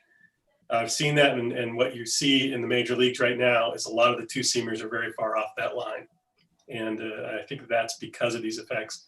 And it means a lot of guys are throwing this Laminar Express whether they know it or not. It's an interesting name. Can you explain the difference between these two, and can you explain what a Laminar Express means, like what that is? Barton, before you do that, Barton, I got to run. I'm going to coach a game, and I'm going to try and coach some of this stuff to some of these kids. Let me know how it goes. This was interesting. I'll be listening to the rest of it. I'll probably comment on the Periscope just to chime in some more. Send us your comments, Robert. Thanks, Barton. Appreciate it. So the term Laminar Express was coined by Trevor Bauer and Kyle Bodie, I think. I actually have a paper that's hopefully going to get a journal paper that's going to be accepted soon. And I managed to squeeze Bauer's quote into it about him and Bodie coming up with that term. And they had this notion that, well, so you can see that there's a smooth side of this ball. Yeah. Mm-hmm. Well, their notion was the opposite side of the ball from the, if you imagine the catcher is looking at in this view, the right-hand side of the ball looks smooth to him. And he thought that causes the flow on one side of the ball to be laminar, which would make it form a wake differently than the turbulent side. We concluded that it's the seam on the opposite side that's actually doing this. But that's where the term comes from. And like I said, I would think of this as just the same thing as a disco ball changeup. If you tilt your head counterclockwise as you watch this video on the right, it looks like a disco ball changeup, right? And the disco ball changeup would go down, which is now, if you tilt your head to the right, it's going down, right? Does that make any sense? Yeah. So this one looks like the laminar express on the right looks to me almost like the way a two-seamer would look if it's released pretty clean with like a good spin axis, because you get, like you said, you can see those big smooth sides on both sides, but it's also, is that tilted more than his normal arm angle? Like, is that part of the component here? I'm not sure about that, but let me talk to your first point. So this is a two-seam. Mm-hmm. And this is a laminar express ball or a disco ball changeup. You can see they're not quite the same. So, you're seeing one seam and not the other. So if I spin a two-seamer, those seams look kind of blurry. Yeah. If I spin this laminar express ball, which is just a little bit oriented a little bit differently, you see the one on this side, but not that side. And it's funny, the guy that teaches my kid to pitch, I got into an argument with him a year and a half ago. I told him two-seamers and four-seamers are the same thing. And he said, no, if you have that two-seamer where one seam is solid and the other one's wiggly, they're different. And I just recently told him, boy, I remembered that comment. And that's exactly what this pitch is on the screen here. It's a two-seamer, but it's a little tilted compared to that. Gotcha. And then, because I'm watching that go. So is this something, you said this has fallen out of favor with them. Is that right? That he doesn't really throw this anymore, or did I misinterpret that? I think he might be back to it, but about 6 months ago, he told me that he was never really able to harness it very well. And so if you watch him these days, he's all about his slider and I think this year a curveball. So it's not as important to him as it once was.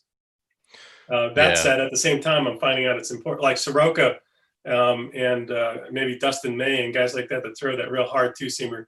I think a lot of them are doing this.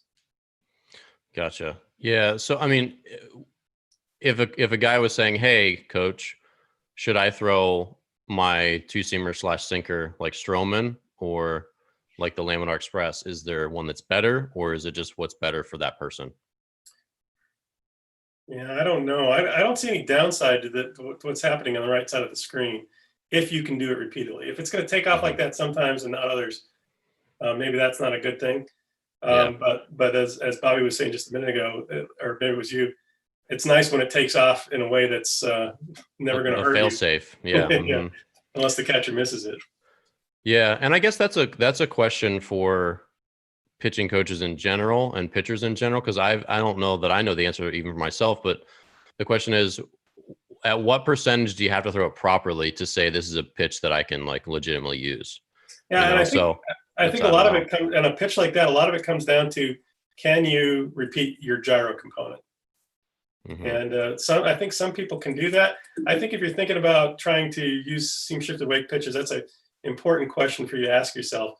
Can I throw it with the same amount of gyro every time? Yeah. Well, and that's the other question is what does every time mean? Because it almost certainly doesn't mean 100% of the time. Is it like 8 out of 10, they're pretty good, and then the other 2 out of 10, they're 20% worse? And I don't know, because it's always going to be a continuum. Like no one's, even if you throw 10 curveballs that are pretty good, and this is why you really need a good catcher, someone who really knows you when you're playing catch at all ages as a pitcher. Because for me, towards the end of my career, I threw with my business partner. He was a catcher. I throw 10 curveballs that are all like pretty similarly shaped, pretty similar in speed. I can't personally tell which one's better. and I'd have to ask him, I'm like, which one? I can feel a little difference between all of them. I can't see much visual difference. So help me, which one am I trying to actually repeat? And even then, like you've thrown 20,000, 30, I don't know, so many pitches of the same type at that point in your life, you're still trying to fight for what's consistent. And that kind of goes back to what we were talking about with cutters. With cutters, if like with curveballs, there's a variation like of quality all the way up the spectrum.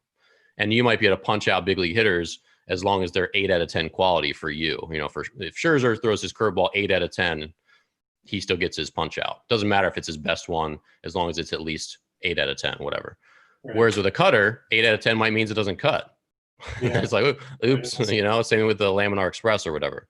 And I think that's where that whole question of like what's acceptable error range, I don't know. Because like if I look back at my own experience, I was probably throwing good cutters at my best 60, 70% of the time, and then hoping the 3 bad ones didn't get destroyed. You know, and that's a kind of a scary thing where if you look at Kenley Jansen, his cutters cut probably 9 out of 10 times or more. You know, yeah, I think his are seam shift awake, by the way. I think he's a good example of that. Are they? Let me speak to learning this stuff a minute, because it seems like a lot of what you want to talk about.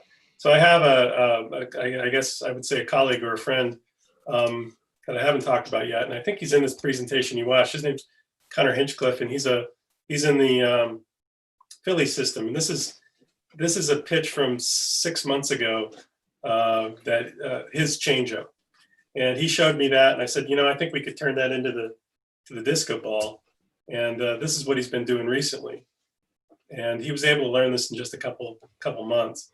And I can track that, and I can confirm that, yeah, that is being pushed downward. It's not falling under gravity. So, and he's able to do this pretty consistently now, and he's able to tell for himself when it happened and when it didn't. And one comment he makes is that when it works well, his catcher gets thumbed a lot. And I think this might be an example of it. No, that one's not. But no. There's quite often you'll see the catcher just not really getting it where he wanted to. And that's when you know it works. So he's the interesting thing about working with him is that he gives me feedback on how well can I learn this and how well can I repeat this. And I think that the results in that pitch are really good. So if you go back and look at my predictions for seam shift away, because in 2020 I say that the world is going to be lousy with disco ball changeups, because I think it's not a super terribly hard pitch to learn. Like we've been talking about, if you screw it up, it's not too bad. And so I think that's one that just about everybody ought to be doing. Yeah, well, I agree, because like I said, since I started teaching the one that I threw, which I didn't have like a label on it, I started to see more and more of them in the big leagues every year, just heavy sink and run.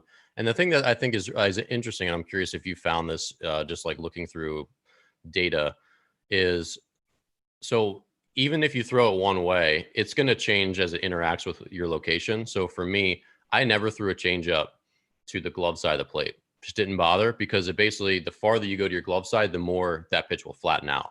So you might only get vertical break as opposed to getting sink and run. Whereas then we saw the extreme, which was the Laminar Express, where if you fly open big time, that pitch will take off with tons and tons of lateral run. So essentially, the way I would explain it to kids is like, you don't have to, just because you throw a changeup now, doesn't mean you have to throw it to every location in the zone, because you should understand that glove side is basically your worst version of it, because it'll have less two-plane break, and it'll also be harder because you kind of have to come back through it to get it to that side of the plate. You have to hold on to it longer. Middle of the plate's pretty darn good. Arm side third, very good. Arm side corner is like your best. So it kind of goes from okay, good, better, best as it goes towards your arm side of the plate. Have you seen that? Like, would you agree, disagree with that statement for disco balls? I can't really speak to that. I have a confession that the way I analyze these changeups is only vertical. I only look at what's happening vertically. So I never really paid much attention to where it is in the zone. And I mean, what you just said is kind of new to me. It makes perfect sense. Well, could you pull up the Hinchcliffe video again? And that was actually an example. That's why I thought about that. Yeah, and I have several of his changeups too, not on the slide presentation, but let me get him back. So you're talking about the new one, not the old one, right? Yeah, because the old one, even though it was different spin, it was thrown more like it started on the arm side third, and you could see it had a pretty good lateral break component to it. Whereas with his new one, started more on the chest, like the glove side half. So this one, yeah. So this one is basically targeted to the glove side half and comes back a little bit, but it's pretty straight up and down. But I would bet you that if he starts that pitch on his arm side third, it has significant more lateral movement than this one was because of where it started. Like it just doesn't, it's hard, like the way you manipulate it and it comes off your fingers changes even with a slight variation with the initial lateral trajectory. Well, I'll point Connor to this and ask him to speak, because I'm sure he has plenty of experience with this. And if you're right about that, I'm sure you can comment whether he thinks you're right or wrong about that comment. I'll do that. And that's why it's so hard. And that's why even when you see guys who are really good at manipulating the ball, like Greg Maddux, that pitch has, I mean, think about how many guys over the course of history could throw that Corey Kluber, Greg Maddux inside to a lefty, comes back over the plate, two-seamer. I mean, it's like so infrequent because that's the hardest spot where you're reaching out, holding onto the ball a little bit longer to get it to that side of the plate as a righty, and then to still impart the type of spin that will then bring it back over the plate.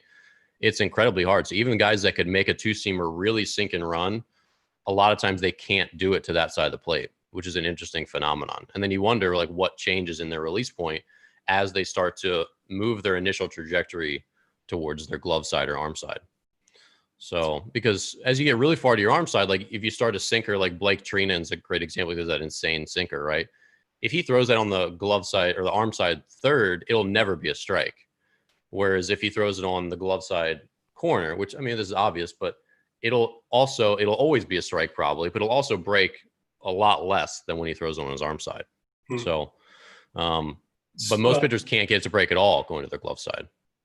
A little bit change the topic, but I think we hit on this a minute ago. We were talking about what's happening with people over time. So this is Straussberg's changeup vertical movement starting way back when he came into the league. And to me, this is really interesting that starting in about 2018, 2019, his vertical movement on that changeup started, I think, really methodically moving down. And what's another thing that's interesting, if you go look up the vertical movement on Scherzer's changeup, it's right here at 0.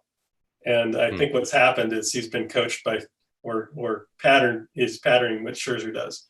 And he's gotten that disco ball better and better over time. So I think it can be done better or worse. I think this is kind of typical. This is the 3 inches of vertical movement is what Magnus will do to that spin axis. And then this is basically him using seams to kill the Magnus and push it downward. Interesting. So sorry if that's a little bit of a shift, but I wanted to get that slide in there before we start talking. No, that makes sense. So I had a poll that I put on my Twitter yesterday, and I'll informally ask you as well. Say you have a guy with a high spin four-seamer, throws pretty hard from high over the top, and you could pair 2 pitches with him: cutter, slider, cutter, curveball, sinker, slider, or sinker, curveball. Which would you choose? Well, boy, I naively would probably choose the four-seam and a curveball. But he has a four-seamer. He needs either a cutter or sinker or a slider and a curveball. Okay. He comes standard with a four-seamer. Okay. I mean, from what I've seen, and I don't know anything from the hitting side at all. So from what I've seen, I'm just amazed by how baffled hitters are by sliders. And I hear a lot of people talk about, Eric Sims, the banned sliders, especially 95-mile-an-hour sliders. Yeah. It does seem like it's an unfair pitch because a batter can't recognize it for what it is, and they miss it by a foot. You don't see people swinging at curveballs and missing them by a foot. Yeah, curveballs are an interesting animal because they're tougher to throw for called strikes. It seems like the strike zone effectively is smaller for curveballs. Yeah. Whether that's just like the visual representation of it to the umpire, I don't know, but it's a tough. I think the pitch has died for a good reason. And what's really interesting about it is, so I saw your son. You showed me a video of him throwing a slider, but what's interesting is that almost every kid grows up learning a curveball as his first breaking ball. but yet more pitchers in the big leagues throw sliders than curveballs, and more pitchers in college probably throw sliders than curveballs. I don't have I data think on it goes that, back but to what you said. A bad slider is really bad. A bad curveball is still okay. So when you don't know what you're doing, maybe the curveball's better. yeah, it seems like there's a little bit of a stigma about teaching a slider. I think there's still some misunderstanding that like a slider's harder on your arm than a curveball. I'm not sure the data from like ASMI, their biomechanics research, corroborates that. I think they're both lumped in with the breaking ball category, that they're both just kind of not ideal until you're a little bit older on your arm. And they don't exactly know the mechanism behind that, because biomechanically the fastball is the most strenuous pitch on your arm, puts the most stress on it. But kids that throw more breaking balls report more arm pain than kids that don't. So, but part of my question with that was, so there's anecdote, and I would also fall into this category, that guys that can spin the fastball really well. So for more background on me, I started to figure out, and this was back in like 2014, where there really wasn't all this spin rate data really, I think, started taking off in like 2016, 17. That's where it became a lot more well-known to players. I started putting the pieces together because I had a 10-inning stretch as a reliever where I didn't get a single ground ball out. Like everything was strikeout or fly out. I'm like, this is inconvenient. When I have a runner on first and one out, I'd really love a ground ball, like a hard ground ball right now. And I physically couldn't find a way to get one except by throwing a cutter. And what a lot of guys have anecdotally said is that guys that can spin a fastball really well, like they get really through the center of their four seamer, they tend to have that like speeds up and rises, which we now know is like a high spin rate. They tend to suck at throwing footballs. I also can't throw a football. Now I've never sat down and spent tons and tons of time because I never really cared. But if you just like give me a football, it just doesn't, my body doesn't get it. And so that's kind of consistent with the whole gyro thing that we keep coming back to. Football is pure gyro, right? And so if you're trying to throw, if you're a person that can throw a good high efficiency, high fastball, that's the opposite of that. If you are a sinker baller or somebody that lives at the bottom of the zone and wants to ground balls, you probably have some gyro to it. And going back to coaching kids, so I'm a very amateur kids coach, and we have a Rapsodo that we can mess around with our kids. When I see the kid with a low efficiency fastball, I say, throw that low in the zone. And when you see the kid with a high efficiency fastball, you're going to get high strikes, swings and misses. And I think that's a really, so some people will say, why would you put a 13-year-old on a Rapsodo? That's the first thing I want to know. Where should the fastballs go, high or low? Because of your natural tendency towards gyro. So I'm curious if you agree with that approach or not. Well, so I do and I don't. The problem with developing young pitchers is that if you allow them to be up in the zone, even when you preach at kids, even in college, guys are still struggling to try to be down the zone. And really, it's not as much as we want, especially today, that we want your pitches to actually end up down the zone. It's that you need to have the ability to throw stuff downhill. Because basically, if you're one of those pitchers that I only throw stuff up, it's not only going to affect your fastballs. And if you learn that my fastball can always be belt high and above, and that's okay, well, why would your trajectory suddenly be different when you want to throw a curveball or a slider or a changeup or a sinker that has to be thrown at a downhill trajectory to actually have good movement? Because the only pitch that's actually like worth spit up in the zone is a four-seamer. Two-seamers up in the zone suck. Sinkers up in the zone flatten out and they suck. Sliders, curveballs, and cutters all pretty much suck when they're thrown high. So if you, as a young pitcher, you only learn that I can throw chest high and it's fine, then you never really develop the mechanics and the feel for throwing stuff down the zone, because now it's like I threw 4 fastballs up. Now I got to bury a slider. You're not really going to have the ability to do that. Whereas all the guys in the big leagues, they all have the ability to command the bottom of the kneecap anytime they want, and they can choose to go up when they want to go up. And for some guys, they make that choice almost 100% of the time. I was one of them. I learned I gave up home runs and doubles when I was at the bottom of the zone. And when I was at the belt or above, no one ever hit the ball for an extra base hit. Like they couldn't get on top of it. So I learned that. But at the same time, I could make that choice because I spent my career understanding my mechanics, and like my default was down, and then say, okay, I can pitch up, but I still can get my curveball down. I still can get my changeup down. So that's why that's a little bit of a misnomer, I think, for young players, because their set point and their mechanics has to be throwing the ball downhill. Does that make sense? Yeah, it does. And it's interesting. I think that's going to change the way I approach that. So thank you. Well, and the other thing that I wanted to touch on earlier is that and this is something you'd never notice with major league guys because they're so good at repeating their delivery. But with young players, I mean, really the hand is a slave to the rest of the body. So when I'm teaching a kid a curveball for the first time or a changeup or whatever, if their mechanics are kind of sloppy, where their front side goes out or they spin a lot or their head moves a lot, what tends to happen is their hand goes with it. Right. And so if you're trying to help a kid improve his spin axis on his curveball, for example, and get it to be straighter and cleaner, if he's got a lot of rotation, like extra like front side rotation as he starts to accelerate, his hand is always going to go out, just like with centrifugal force, essentially. It's going to go to the side of the ball as his chest rotates really hard. And so a lot of the spin stuff is going to be determined by what happens prior. And so for me, when I was catching a lot of kids, especially as they're learning curveballs, I can tell by the way when they land and their first movement towards the plate, I can tell where the pitch is going to go generally just by their first movement. Because if I see this where they yank out, I know the ball is going to be kind of stuck behind and it's going to go up and into a righty if they're righty. It's going to just lag behind. Whereas if their first movement is their chin and their chest come at me, now they have a chance to actually deliver their hand forward and get the kind of spin that you actually want.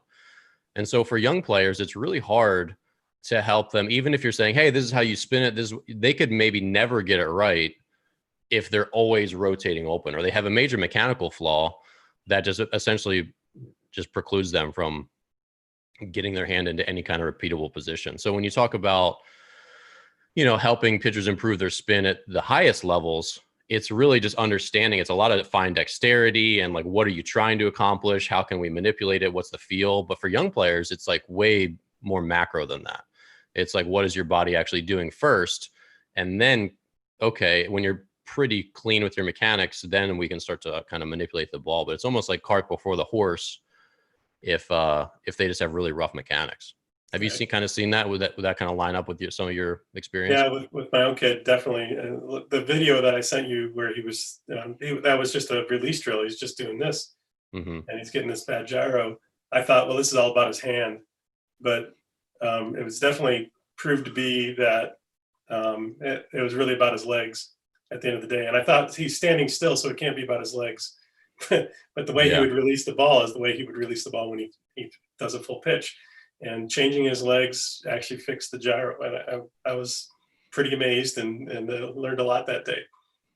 Yeah, well, and the pitching motion is interesting because it's obviously rotational, but it's not like you try to rotate. Essentially, your body will rotate, and really, it's more like when you land, you're sort of pushing your chest and your chin towards the plate. And when you do that, like the rotation will happen, but then you don't get too spinny, because when you get too much spin, like, you watch guys like Bumgarner and Sale, it's probably way harder to do what they do. Like they're controlling a lot more variables than a pitcher that don't want to try to mimic that.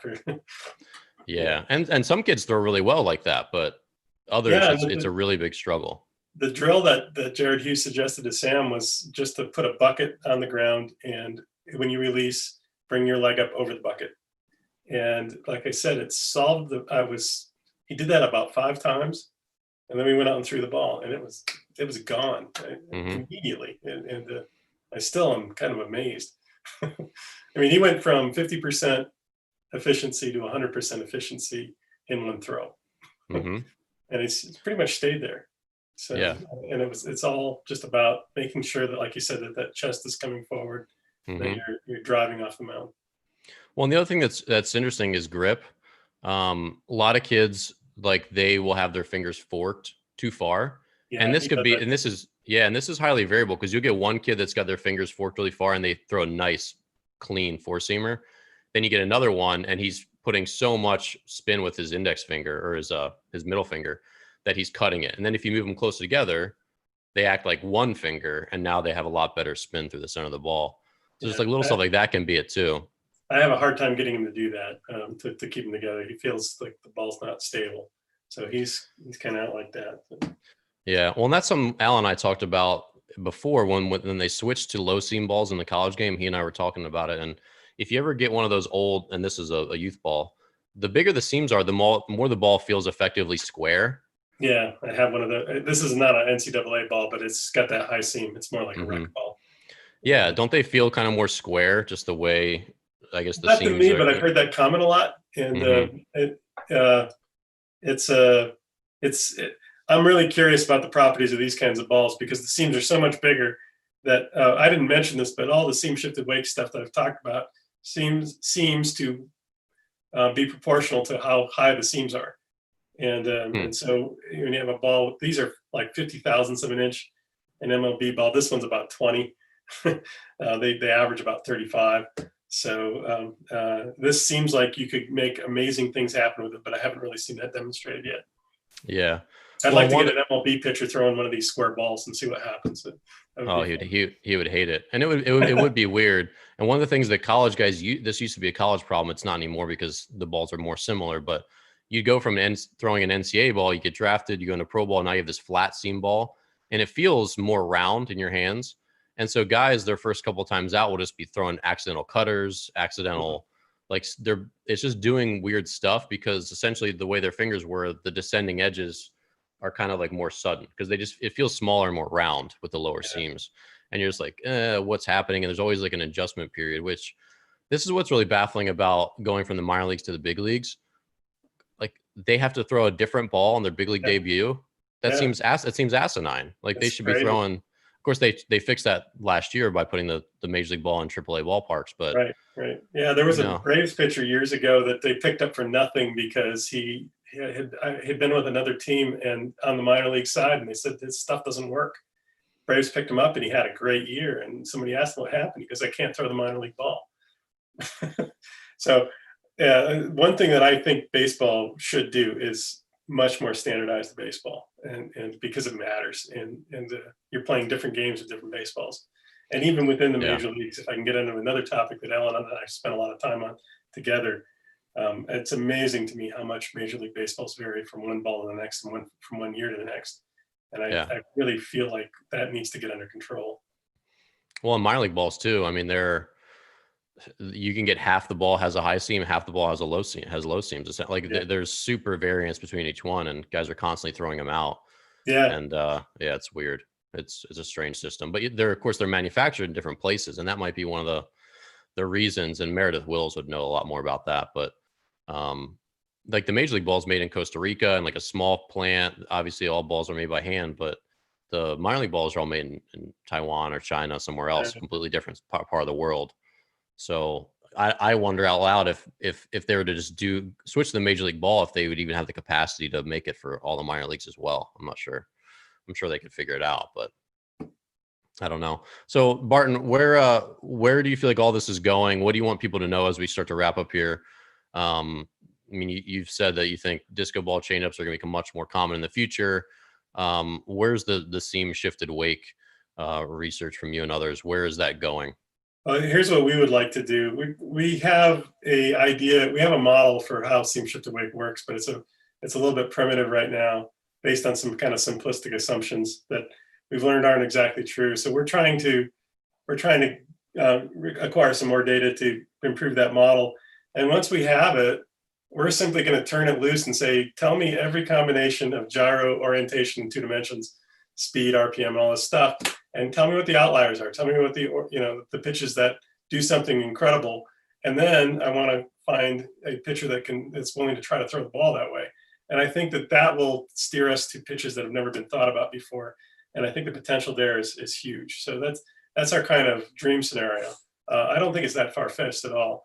And in the meantime, as I said, I think that now that I think pitches are this is just starting to creep into the majors where people realize this stuff can happen. I think there's going to be more guys like Jared Hughes who are doing it on purpose. And I think it's going to make a big difference. So I have predicted 2020. I hate to use 2021 because of the shortened season, but I think we have a new year of the pitcher coming. And so far this year, I want to point out, I think that's at least a couple of days ago, the ERA in baseball was lower than it was in 1968. Wow. That's probably just because everyone's distracted. Yeah. no one has any focus. We've been on Zoom calls too much. Hitters can't focus anymore. Wearing a mask and all that, maybe. I don't know. Could be. Yeah. So where can our viewers and listeners find out more about you? What kind of stuff do you have if they want to learn more about all this stuff? We have a website. It's baseballarrow.com. Just the word baseballarrow, one word.com. You can Google my name. It'll come up. And that's most of what we have is there. I mentioned before that we recorded a Zoom call where I went through my entire presentation. I think you watched that a little bit ago. I'm happy to, obviously the link to that is something I can't quote on a podcast, but I'd be happy to send anybody that link. And I've already received one email while we're talking, asking for that. So that's the most complete description of everything we've done so far that I have out there. Awesome. Well, if you're out there, definitely follow Barton Smith on Twitter at Not Real Certain. And Barton, thanks so much for coming on the show, man. This was a fun talk. I learned a lot. I mean, I appreciate it very much. Thank you. Above my pay grade, so it's nice to be pushed. I appreciate it. Thank you, and thanks for the things you've taught me. I appreciate it. I'm looking forward to hearing more about teaching youth with you. Yeah, I'm sure we'll keep in touch for sure. All right, so if you're out there, thanks so much for listening. We will see you next Tuesday on the Morning Brushback.